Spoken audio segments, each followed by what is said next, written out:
Hey YouTubers, Mike Martins here, Mike Martins channel.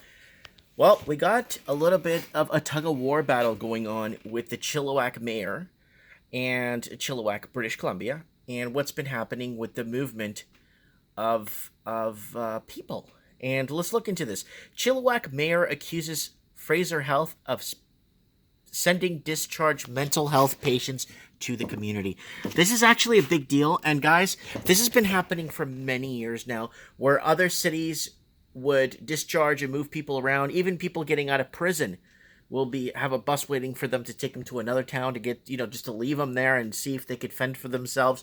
And it's been happening for years, and I saw it happen firsthand when I lived in Vancouver during the Vancouver Olympics.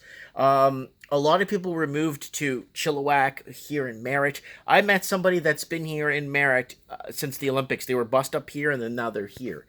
And I see them walking by once in a while, and it's interesting how the forced movement of people for moving their problems to other cities, right?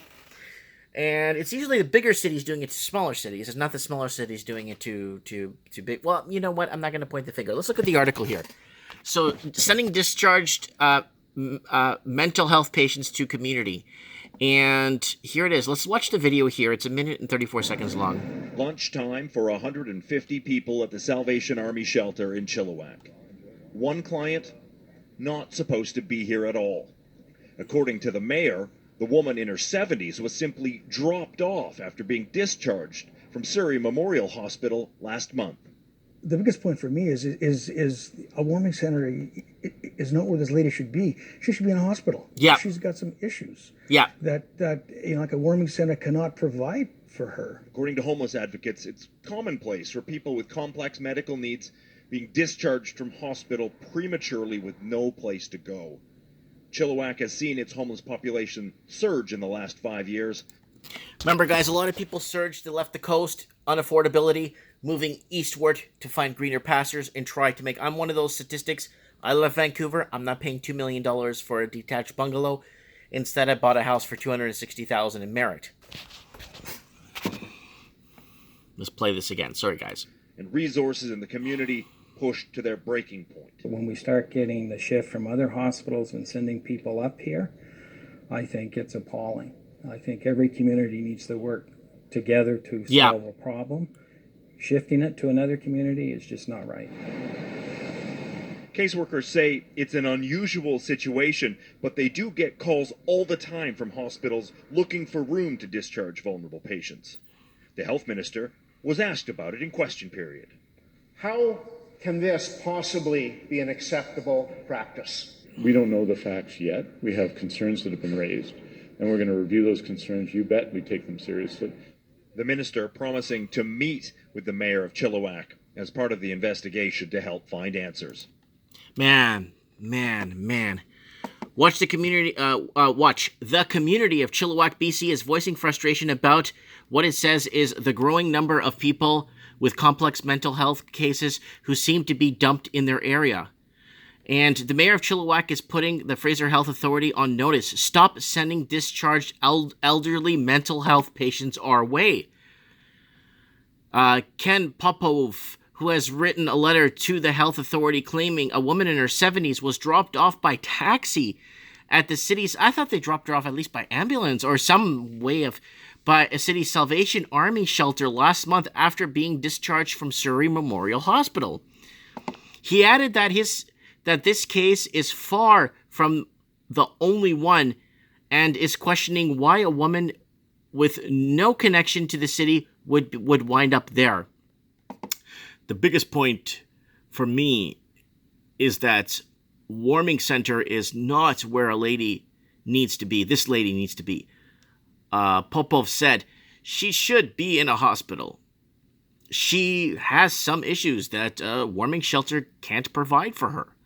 Yeah, you know, what is happening, people? This is scary.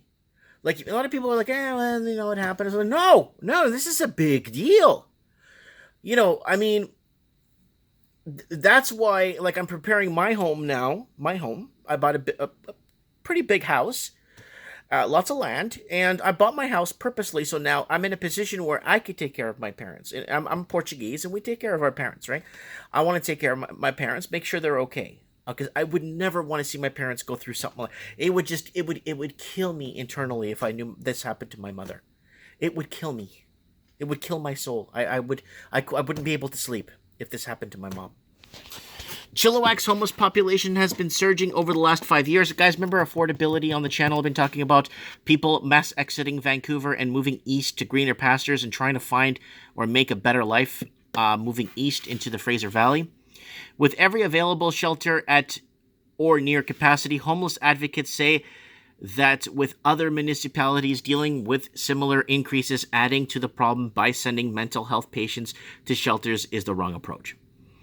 I think it's appalling. Said we saw that in the video. According to 2017, a survey conducted by the Fraser Valley Regional District 221, 220, so district 221 people identified as homeless. Popov said that the number has only gone up and that the city is working to build more affordable and supportive housing to help deal with the demand. 2 of these projects are slanted to open this year. We are a compassionate city and we want to help folks as much as we can, he said, but we don't want to take care, but we want to take care of our people. You know, the issue has caught the attention of local Liberal MLA John Martin, who brought it up with the Health Minister Adrian Dix in the legislature on Thursday. The minister vowed he's taking issues seriously. Okay, forget about that. Anyways, this needs to be taken care of. This is beyond. This is very. People are not seeing it as it happening to themselves, so they kind of brush it off. But if people started seeing it from the angle of if that was my mom, my grandma, my mom who raised me, my grandma who raised me, being like completely mistreated. This is mistreated, being dropped off randomly, like nobody's business. It hurts the soul. It hits hard. And I'm really sad to see this. I'm very sad to see this kind of happening. I know it happens. I could see it happening to people in their early 20s and stuff, getting moved around from shelters and then getting brought up here for the Olympics and stuff. But a lot of these people could fend for themselves. They could kind of protect themselves and, from the elements and stuff and get, and try to get off the if they're in any capacity with using drugs and stuff and work their way through the system and kind of get out of the cracks and get themselves back on their feet. Yeah, but a 70-year-old woman with the amount of mental health issues that they're describing here is very uncalled for. Disgusting. Affordability issues happening in major cities, people moving east, people not paying the taxes they did at their old city. The older cities are not receiving the taxes that they should have gotten because the blue and white collar workers are leaving in mass numbers to find a better life. Who's going to flip the bills for these cities? Who's going to take care of these cities? How are these cities going to keep their garbage going? Their doctors, their plastic surgeons, who's going to keep these people going in a time of need when the average doctor can't even afford to live in these bigger cities? Let me know what you guys think in the comments below. Don't forget to, if you want to support the transmission, please share one of my videos. Thanks for watching.